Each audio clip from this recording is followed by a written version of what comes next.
दोनों मुस्कुरा मुस्कुरा कर बातें करते चले जाते हैं। यह युवती कौन है? सुभद्रा ने ध्यान से देखा। युवती का रंग सांवला था। वह भारतीय बालिका थी। उसका पहनावा भारतीय था। इससे ज्यादा सुभद्रा को और कुछ ना दिखाई दिया। उसने तुरंत जूते पहने, द्वार बंद किया और एक क्षण में गली में आ पहुंची। केशव अब दिखाई न देता था। वह जिधर गया था उधर ही वह बड़ी तेजी से लपकी चली जाती थी। यह युवती कौन है? वह उन दोनों की बातें सुनना चाहती थी। वह उस युवती को देखना चाहती थी। उसके पांव इतनी तेजी से उठ रहे थे मानो दौड़ रही हो, पर इतनी जल्दी दोनों कहाँ अदृश्य हो गए। अब तक तो उसे उन लोगों के समीप पहुंच जाना चाहिए था। शायद दोनों किसी बस पर जा बैठे। अब वह गली समाप्त करके एक चौड़ी सड़क पर आ पहुंची थी। दोनों तरफ बड़ी बड़ी जगमगाती हुई दुकानें थी, जिनमें संसार की विभूतियां गर्व से फूली उठी थी। कदम कदम पर होटल और रेस्टोरेंट थे। सुभद्रा दोनों ओर नेत्रों से ताकती, पग पग पर भांति के कारण मचलती। कितनी दूर निकल गई कुछ खबर नहीं। फिर उसने सोचा, यूं कहाँ तक चली जाऊंगी? कौन जाने किधर गए। चलकर फिर अपने बरामदे से देखूं। आखिर इधर से गए हैं तो इधर से लौटेंगे भी। यह ख्याल आते ही वह घूम पड़ी और उसी तरह दौड़ती हुई अपने स्थान की ओर चली। जब वह पहुंची तो 12 बज गए थे और इतनी देर उसे चलते ही गुजरा। एक क्षण भी उसने कहीं विश्राम नहीं किया। वह ऊपर पहुंची तो गृह स्वामिनी ने कहा, तुम्हारे लिए बड़ी देर से भोजन रखा हुआ है। सुभद्रा ने भोजन अपने कमरे में मंगा लिया, पर खाने की सुद्धि किसे थी? वह उसी बरामदे में उसी तरफ टकटकी लगाई खड़ी थी जिधर से केशव गया। 1 बज गया, 2 बजा, फिर भी केशव नहीं लौटा। उसने मन में कहा, वह किसी दूसरे मार्ग से चले गए। मेरा यहाँ खड़ा रहना व्यर्थ है। चलूं, सो रहूं। लेकिन फिर ख्याल आ गया, कहीं आ ना रहे हों। मालूम नहीं उसे कब नींद आ गई। दूसरे दिन प्रातःकाल सुभद्रा अपने काम पर जाने को तैयार हो रही थी कि एक युवती रेशमी साड़ी पहने आकर खड़ी हो गई और मुस्कुराकर बोली, क्षमा कीजिएगा, मैंने बहुत सवेरे आपको कष्ट दिया। आप तो कहीं जाने को तैयार मालूम होती हैं। सुभद्रा ने एक कुर्सी बढ़ाते हुए कहा, हाँ, एक काम से बाहर जा रही थी। मैं आपकी क्या सेवा कर सकती हूँ? यह कहते हुए सुभद्रा ने युवती को सिर से पांव तक उसी आलोचनात्मक दृष्टि से देखा जिससे स्त्रियां ही देखा करती हैं। सौंदर्य की किसी परिभाषा से भी उसे सुंदरी ना कहा जा सकता था। उसका रंग सांवला, मुंह कुछ चौड़ा, नाक कुछ चिपटी, कद भी छोटा और शरीर भी कुछ स्थूल था। आंखों पर ऐनक लगी हुई थी, लेकिन इन कारणों के होते हुए भी उसमें कुछ ऐसी बात थी जो आंखों को अपनी ओर खींच लेती थी। उसकी वाणी इतनी मधुर, इतनी संयमित, इतनी विनम्र थी कि जान पड़ता था कि किसी देवी का वरदान हो। एक एक अंग से प्रतिमा विकीर्ण हो रही थी। सुभद्रा उसके सामने हल्की और तुच्छ मालूम होती थी। युवती ने कुर्सी पर बैठते हुए कहा, अगर मैं भूलती हूँ तो मुझे क्षमा कीजिएगा। मैंने सुना है कि आप कुछ कपड़े भी सीती हैं, जिसका प्रमाण यह है कि यहाँ सीविंग मशीन मौजूद है। सुभद्रा, मैं 2 लेडियों को भाषा पढ़ाने जाया करती हूँ। शेष समय में कुछ सिलाई भी कर लेती हूँ। आप कपड़े लाई हैं? युवती, नहीं, अभी कपड़े नहीं लाई। यह कहते हुए उसने लज्जा से सिर झुकाकर मुस्कुराते हुए कहा, बात यह है कि मेरी शादी होने जा रही है। मैं वस्त्राभूषण सब हिंदुस्तानी रखना चाहती हूँ। विवाह भी वैदिक रीति से ही होगा। ऐसे कपड़े यहाँ आप ही तैयार कर सकती हैं। सुभद्रा ने हंसकर कहा, मैं ऐसे अवसर पर आपके जोड़े तैयार करके अपने को धन्य समझूंगी। वह शुभ तिथि कब है? युवती ने सकुचाते हुए कहा, वह तो कहते हैं इसी सप्ताह में हो जाए, पर मैं उन्हें टालती आती हूँ। मैंने तो सोचा था कि भारत लौटने पर विवाह होता, पर वह इतने उतावले हो रहे हैं कि कुछ कहते नहीं बनता। अभी तो मैंने यही कहकर टाला है कि मेरे कपड़े सिल रहे हैं सुभद्रा, तो मैं आपके जोड़े बहुत जल्द दे दूंगी। युवती ने हंसकर कहा, मैं तो चाहती थी आप महीनों लगा देती, सुभद्रा, वाह, मैं इस शुभ कार्य में मैं क्यों विघ्न डालने लगी। मैं इसी सप्ताह में आपके कपड़े दे दूंगी और उनसे इसका पुरस्कार लूंगी। युवती खिलखिलाकर हंसी। कमरे में प्रकाश की लहरें सी उठ गई। इसके लिए तो पुरस्कार वह देंगे, बड़ी खुशी से देंगे और तुम्हारे कृतज्ञ होंगे। मैंने प्रतिज्ञा की थी कि विवाह के बंधन में पड़ूंगी ही नहीं, पर उन्होंने मेरी प्रतिज्ञा तोड़ दी। अब मुझे मालूम हो रहा है कि प्रेम की बेड़ियां कितनी आनंदमय होती हैं। तुम तो अभी हाल ही में आई हो, तुम्हारे पति भी साथ होंगे। सुभद्रा ने बहाना किया। बोली, वह इस समय जर्मनी में है। संगीत से उन्हें बहुत प्रेम है। संगीत ही का अध्ययन करने के लिए वहां गए हैं। तुम भी संगीत जानती हो? बहुत थोड़ा। केशव को संगीत बहुत प्रेम है। केशव का नाम सुनकर सुभद्रा को ऐसा मालूम हुआ जैसे बिच्छू ने काट लिया हो। वह चौंक पड़ी। युवती ने पूछा, आप चौंक कैसे गई? क्या केशव को जानती हो? सुभद्रा ने बात बनाकर कहा, नहीं, मैंने यह नाम कभी नहीं सुना। वह यहाँ क्या करते हैं? सुभद्रा को ख्याल आया, क्या केशव किसी दूसरे आदमी का नाम नहीं हो सकता? इसलिए उसने यह प्रश्न किया। उसी जवाब पर उसकी जिंदगी का फैसला था। युवती ने कहा, यहाँ विद्यालय में पढ़ते हैं। भारत सरकार ने उन्हें भेजा है। अभी साल भर भी तो आय नहीं हुआ। तुम देखकर प्रसन्न होगी। तेज और बुद्धि की मूर्ति समझ लो। यहाँ के अच्छे अच्छे प्रोफेसर उनका आदर करते हैं। ऐसा सुंदर भाषण तो मैंने किसी के मुंह से सुना ही नहीं। जीवन आदर्श है। मुझसे उन्हें क्यों प्रेम हो गया है, मुझे इसका आश्चर्य है। मुझ में ना रूप है ना लावण्य। ये मेरा सौभाग्य है। तो मैं शाम को कपड़े लेकर आऊंगी। सुभद्रा ने मन में उठते हुए वेग को संभाल कर कहा, अच्छी बात है। जब युवती चली गई तो सुभद्रा फूट फूट कर रोने लगी। ऐसा जान पड़ता था मानो देह में रक्त ही नहीं, मानो प्राण निकल गए हैं। वह कितनी निस्सहाय, कितनी दुर्बल है, इसका आज अनुभव हुआ। ऐसा मालूम हुआ मानो संसार में उसका कोई नहीं है। अब उसका जीवन व्यर्थ है। उसके लिए अब जीवन में रोने के सिवा और क्या है? उसकी सारी ज्ञानेंद्रियां शिथिल सी हो गई थी, मानो वह किसी ऊंचे वृक्ष से गिर पड़ी हो। हाँ, यह उसके प्रेम और भक्ति का पुरस्कार है। उसने कितना आग्रह करके केशव को यहाँ भेजा था, इसलिए कि यहाँ आते ही उसका सर्वनाश कर दे। पुरानी बातें याद आने लगी। केशव की वह प्रेमातुर आंखें सामने आ गई। वह सरल सहज मूर्ति आंखों के सामने नाचने लगी। उसका जरा सिर धमकता था तो केशव कितना व्याकुल हो जाता था। एक बार जब उसे फसली बुखार आ गया था तो केशव घबराकर 15 दिन की छुट्टी लेकर घर आ गया था और उसके सिरहाने बैठा रात भर पंखा झलता था। वही केशव अब कितनी जल्द उससे ऊब उठा। उसके लिए सुभद्रा ने कौन सी बात उठा रखी? वह तो उसी को अपना प्राणधर, अपना जीवन धन, अपना सर्वस्व समझती थी। नहीं नहीं, केशव का दोष नहीं, सारा दोष इसी का है। इसी ने अपनी मधुर बातों से उन्हें वशीभूत कर लिया है। इसकी विद्या, बुद्धि और वाक्पटुता ही ने उनके हृदय पर विजय पाई है। हाय, उसने कितनी बार केशव से कहा था, मुझे भी पढ़ाया करो, लेकिन उन्होंने हमेशा यही जवाब दिया, तुम जैसी हो मुझे वैसी ही पसंद हो। मैं तुम्हारी स्वाभाविक सरलता को पढ़ा पढ़ा कर मिटाना नहीं चाहता। केशव ने उसके साथ कितना बड़ा अन्याय किया है, लेकिन यह उनका दोष नहीं, यह इसी यौवन मत वाली छोकरी की माया है। सुभद्रा को इस ईर्ष्या और दुख के आवेश में वह कमरे में इस तरह टहलने लगी जैसे किसी ने जबरदस्ती उसे बंद कर दिया हो। कभी दोनों मुट्ठियां बंध जाती, कभी दांत पीसने लगती, कभी ओंठ काटती। उन्माद की सी दशा हो गई।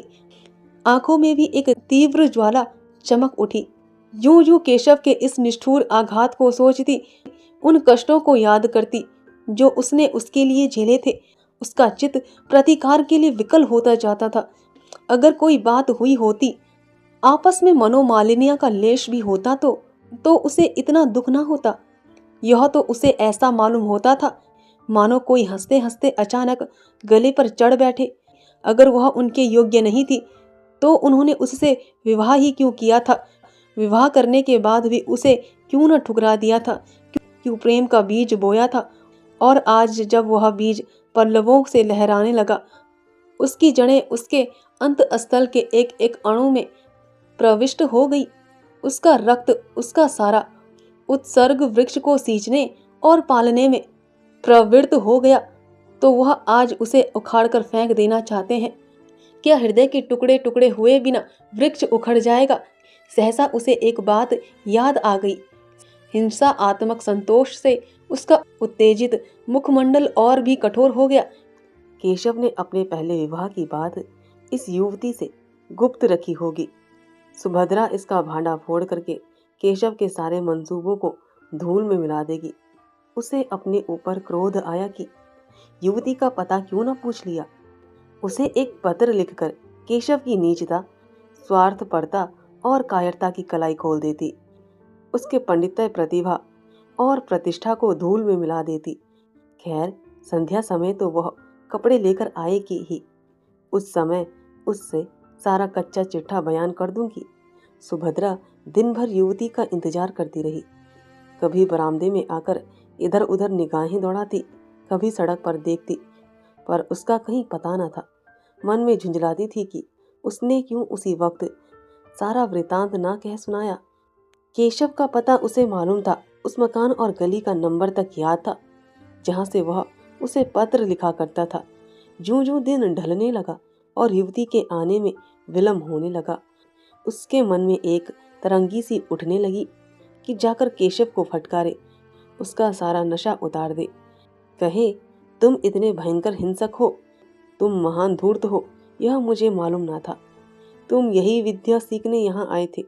तुम्हारे पांडित्य की यही फल है।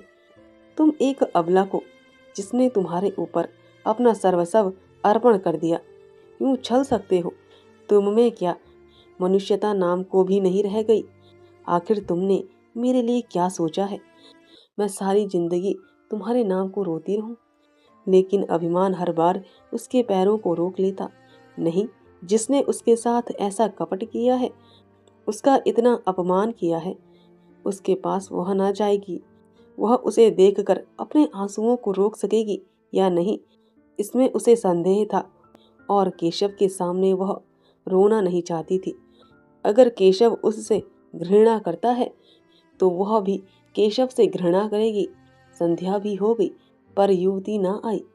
पर उसका पता नहीं, एकाएक उसे अपने कमरे के द्वार पर किसी के आने की आहट मालूम हुई।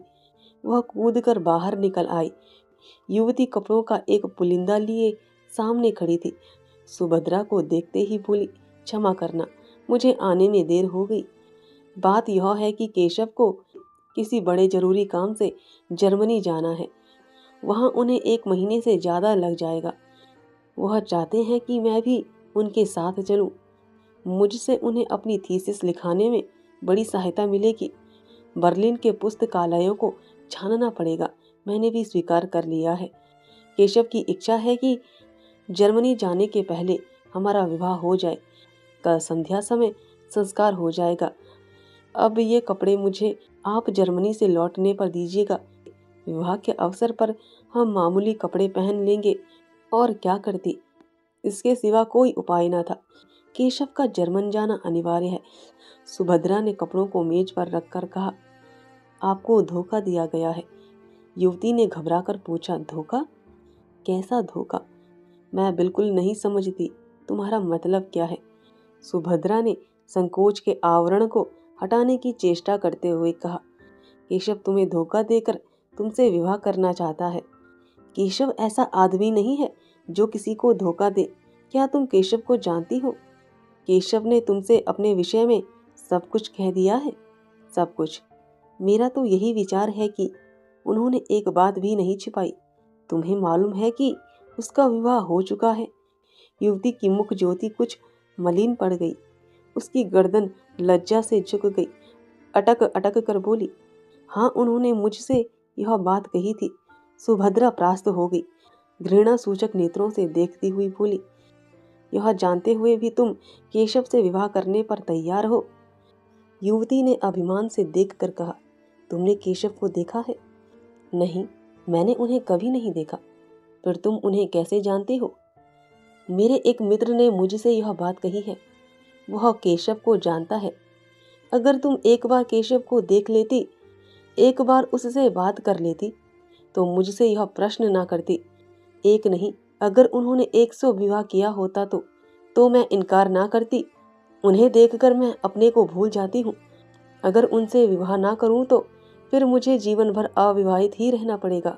जिस समय वह मुझसे बातें करने लगते हैं, मुझे ऐसा अनुभव होता है कि मेरी आत्मा पुष्प की भांति खिली जा रही है।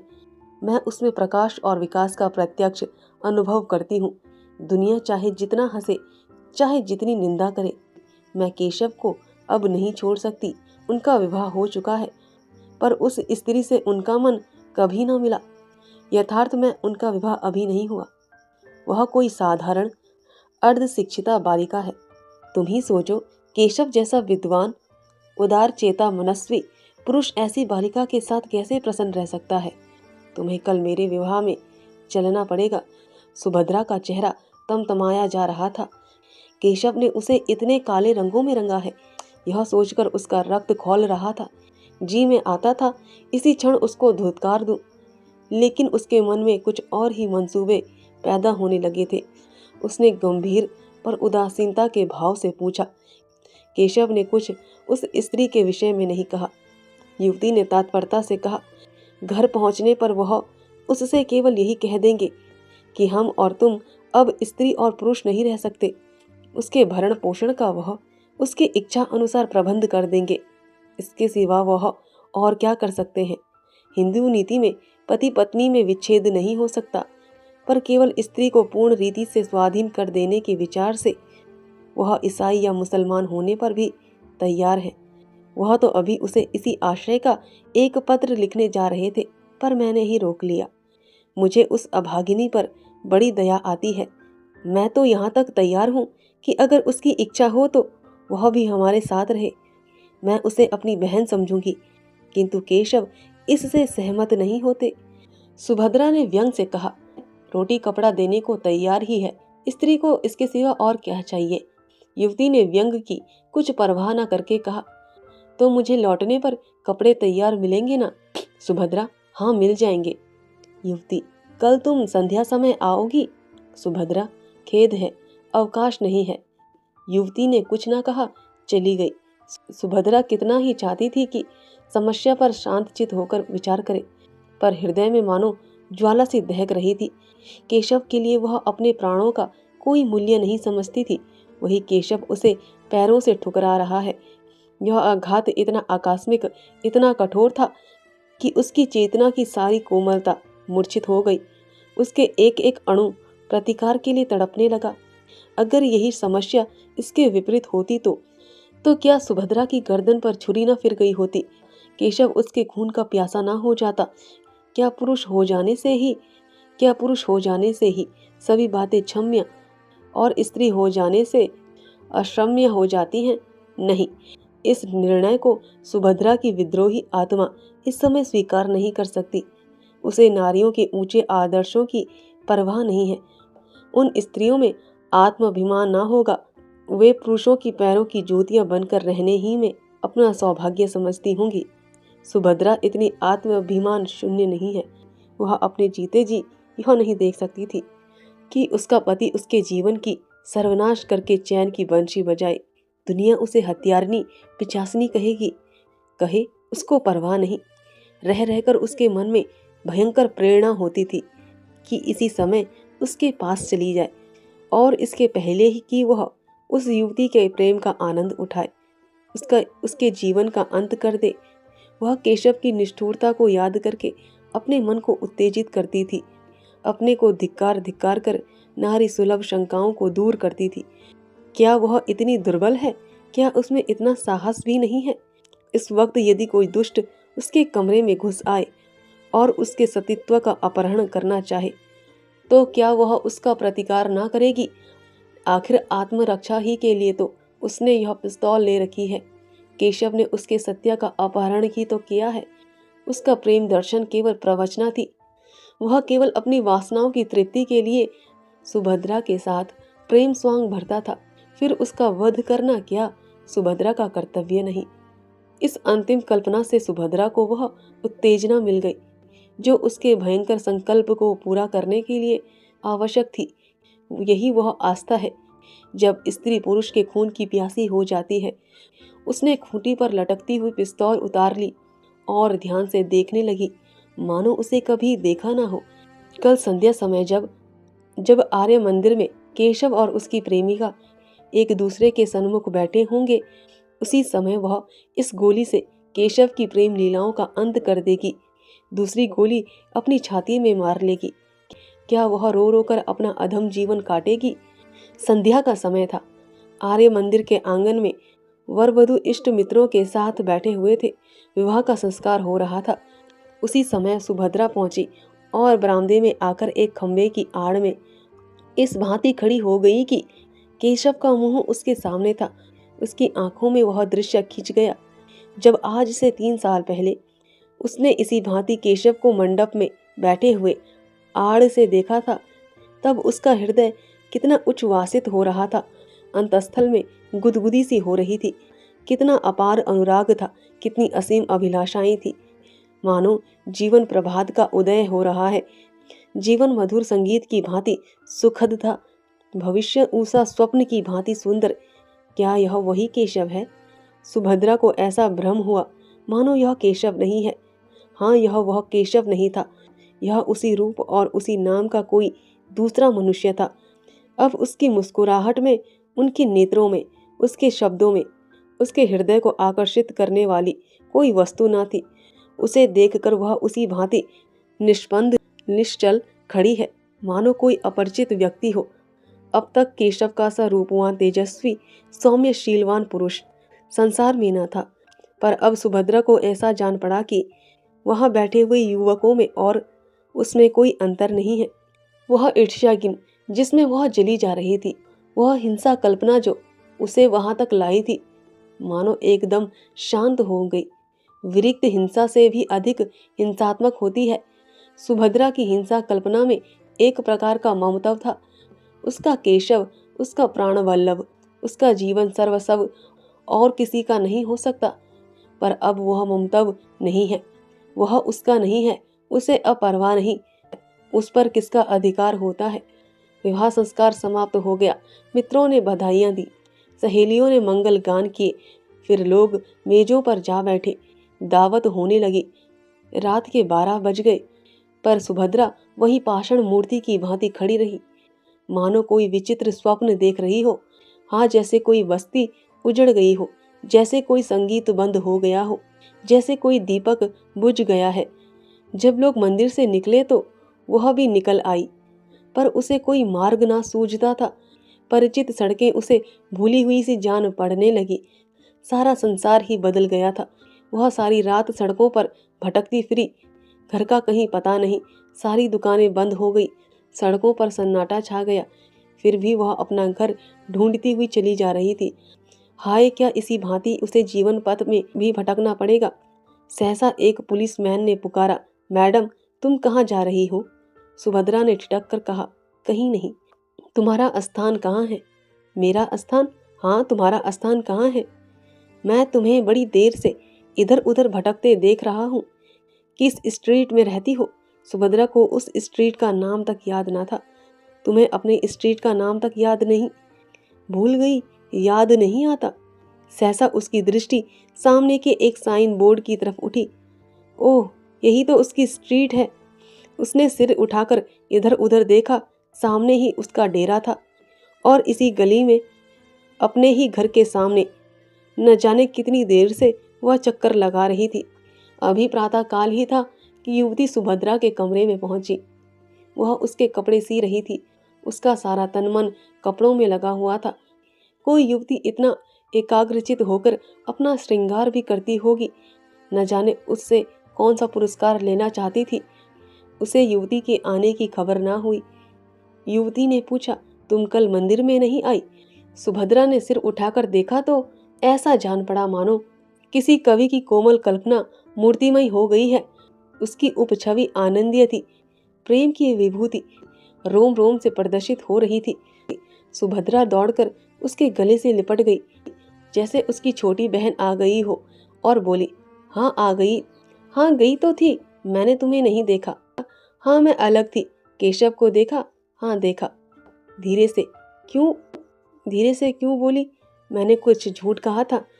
सुभद्रा ने सहृदयता से मुस्कुराकर कहा, मैंने तुम्हारी आंखों से नहीं, अपनी आंखों से देखा। मुझे तो वह तुम्हारे योग्य नहीं जजे। तुम्हें ठग लिया है। युवती खिलखिलाकर हंसी और बोली, वह मैं समझती हूँ, मैंने उन्हें ठगा है। एक बार वस्त्राभूषणों से सजकर अपनी छवि आईने में देखी तो मालूम हो जाएगा।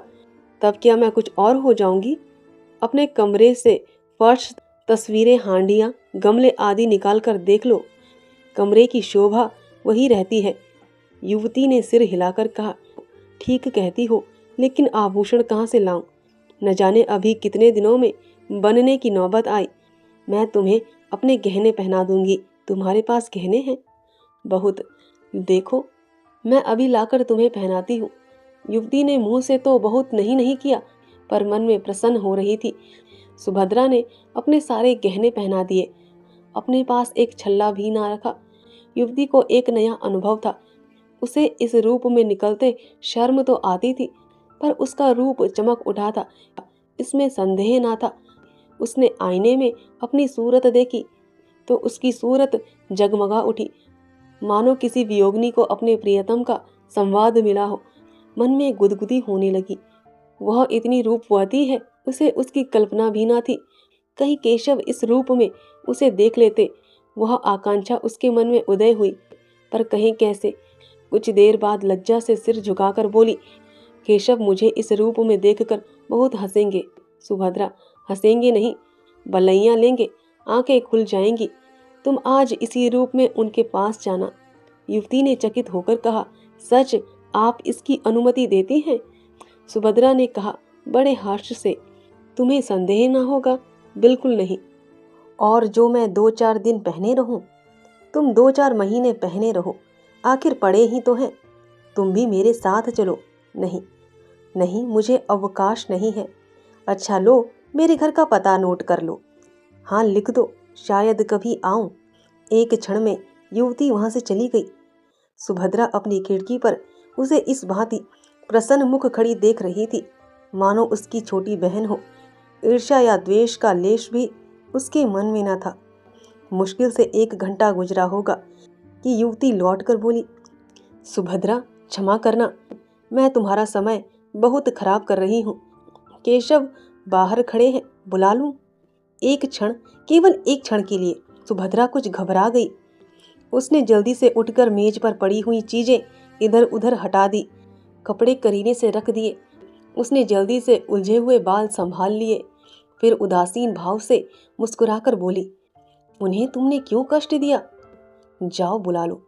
1 मिनट में केशव ने कमरे में कदम रखा और चौंक कर पीछे हट गए, मानो पांव जल गया हो।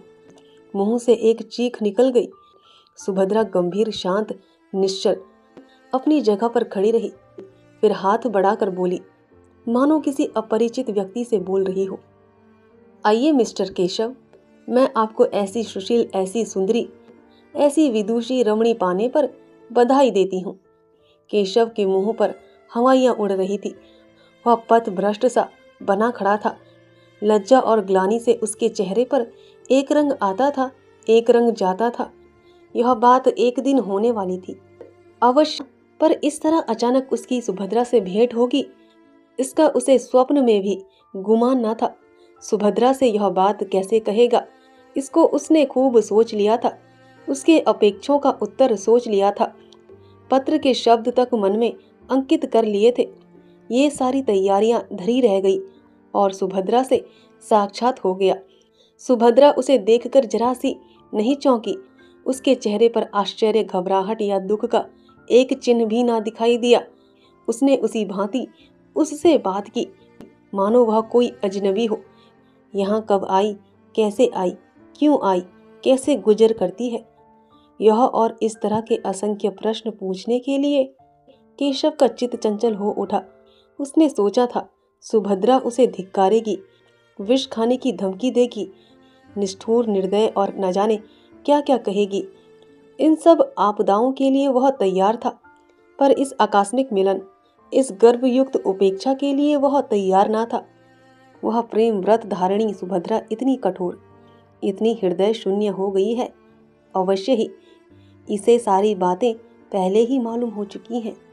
सबसे तीव्र आघात यह था कि इसने अपने सारे आभूषण इतनी उदारता से दे डाले, और कौन जाने वापस भी ना लेना चाहती हो।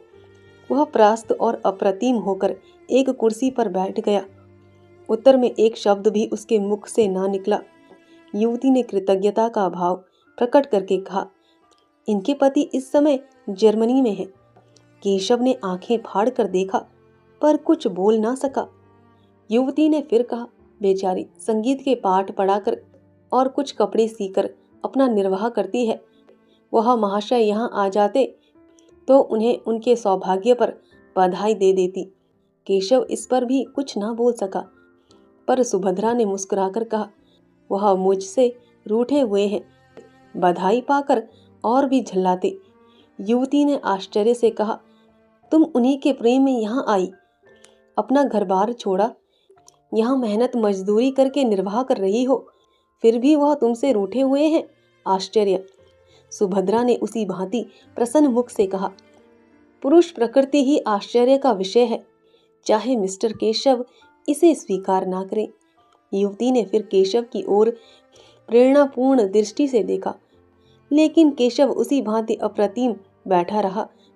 उसके हृदय पर यह नया आघात था। युवती ने उसे चुप देखकर उसकी तरफ से सफाई दी। केशव स्त्री और पुरुष दोनों को ही समान अधिकार देना चाहते हैं। केशव डूब रहा था। तिनके का सहारा पाकर उसकी हिम्मत बंध गई। बोला, विवाह एक प्रकार का समझौता है, दोनों पक्षों का अधिकार है, जब चाहे। युवती ने हामी भरी। सभ्य समाज में यह आंदोलन बड़े जोरों पर है। सुभद्रा ने शंका की, किसी समझौते को तोड़ने के लिए कारण भी तो होना चाहिए। केशव ने भावों की लाठी का सहारा लेकर कहा, जब इसका अनुभव हो जाए कि हम इस बंधन से मुक्त होकर अधिक सुखी हो सकते हैं, तो यही कारण काफी है। स्त्री को यदि मालूम हो जाए कि वह दूसरे पुरुषों के साथ। सुभद्रा ने बात काट कर कहा, क्षमा कीजिए मिस्टर केशव, मुझ में इतनी बुद्धि नहीं कि इस विषय में आपसे बहस कर सकूं। आदर्श समझौता वही है जो जीवन प्रयत्न रहे। मैं भारत की नहीं कहती, वहां तो स्त्री पुरुष की लौंडी है। मैं इंग्लैंड की कहती हूँ।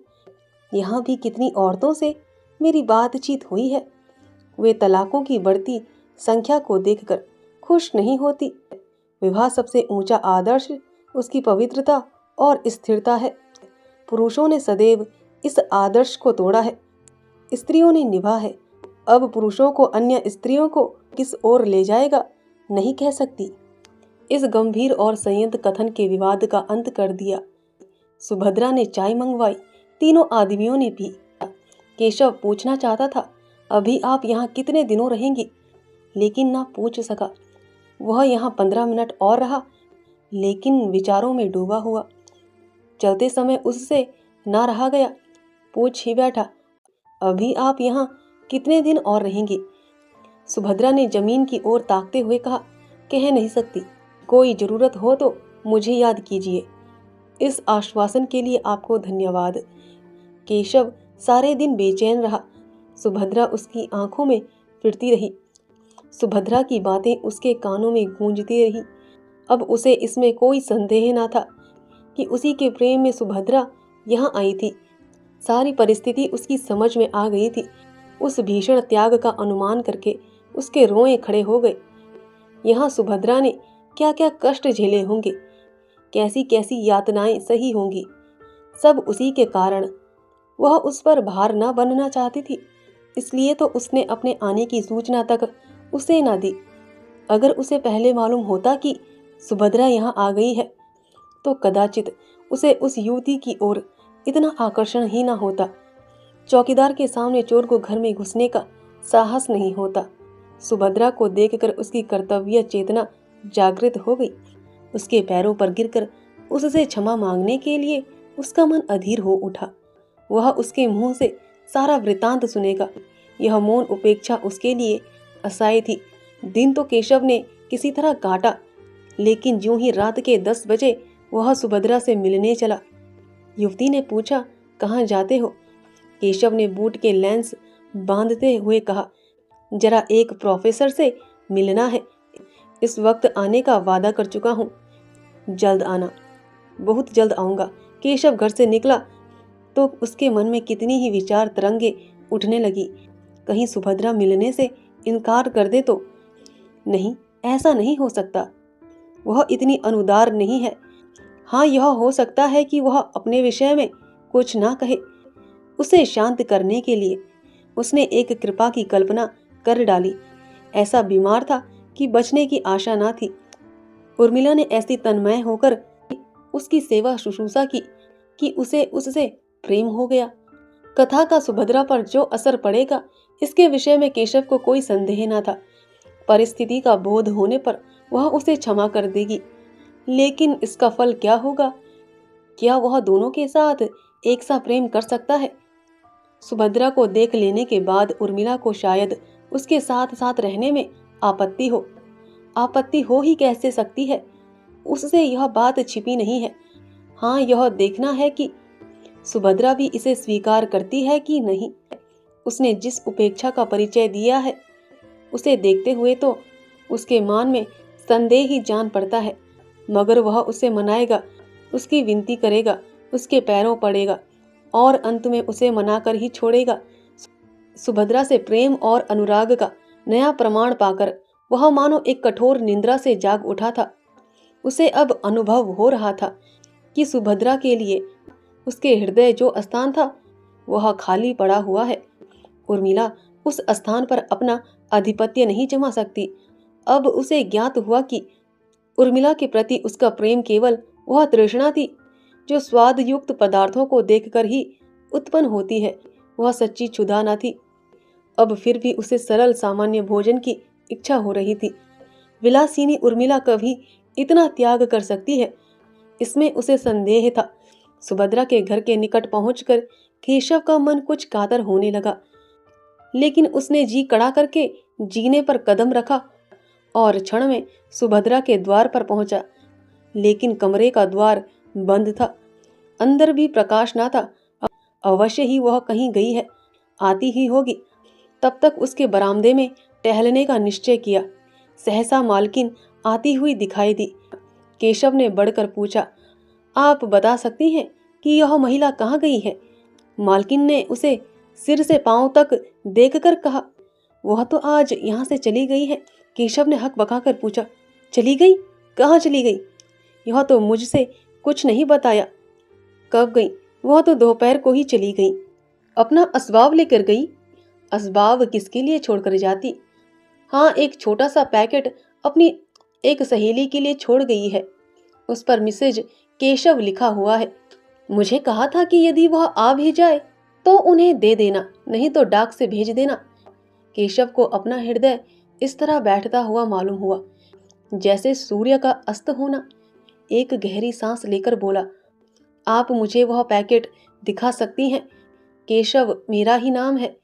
मालकिन ने मुस्कुराकर कहा, मिसेज केशव को कोई आपत्ति तो ना होगी? तो फिर मैं उन्हें बुला लाऊं? हाँ, उचित तो यही है। बहुत दूर जाना पड़ेगा। केशव कुछ ठिठकता हुआ जीने की ओर चला। तो मालकिन ने फिर कहा, मैं समझती हूँ, आप इसे लिए ही जाइए। व्यर्थ आपको क्यों दौड़ाऊं? मगर कल मेरे पास एक रसीद भेज दीजिएगा, शायद उसकी जरूरत पड़े। यह कहते हुए एक छोटा सा पैकेट लाकर केशव को दे दिया। केशव पैकेट लेकर इस तरह भागा मानो कोई चोर भागा जा रहा हो। इस पैकेट में क्या है यह जानने के लिए उसका हृदय व्याकुल हो रहा था। इसे इतना विलंब असहाय था कि अपने स्थान पर जाकर उसे खोले। समीप ही एक पार्क था। वहां जाकर उसने बिजली के प्रकाश में उस पैकेट को खोल डाला। उस समय उसके हाथ कांप रहे थे और हृदय इतने वेग से धड़क रहा था मानो किसी बंधु की बीमारी के समाचार के बाद मिला हो। पैकेट का खुलना था कि केशव की आंखों से आंसुओं की झड़ी लग गई। उसमें एक पीले रंग की साड़ी थी, एक छोटी सी सिंदूर की डिबिया और एक केशव का फोटो चित्र के साथ ही एक लिफाफा भी था। केशव ने उसे खोलकर पढ़ा। उसमें लिखा था, बहन मैं जाती हूँ, यह मेरे सुहाग का शव है, इसे टैम्स नदी में विसर्जित कर देना। तुम्ही लोगों के हाथों यह संस्कार भी हो जाए तो अच्छा। तुम्हारी सुभद्रा। केशव मर्महत सा पत्र हाथ में लिए वहीं घास पर लेट गया और फूट फूट कर रोने लगा। धन्यवाद दोस्तों। आशा है आपको यह कहानी पसंद आई हो।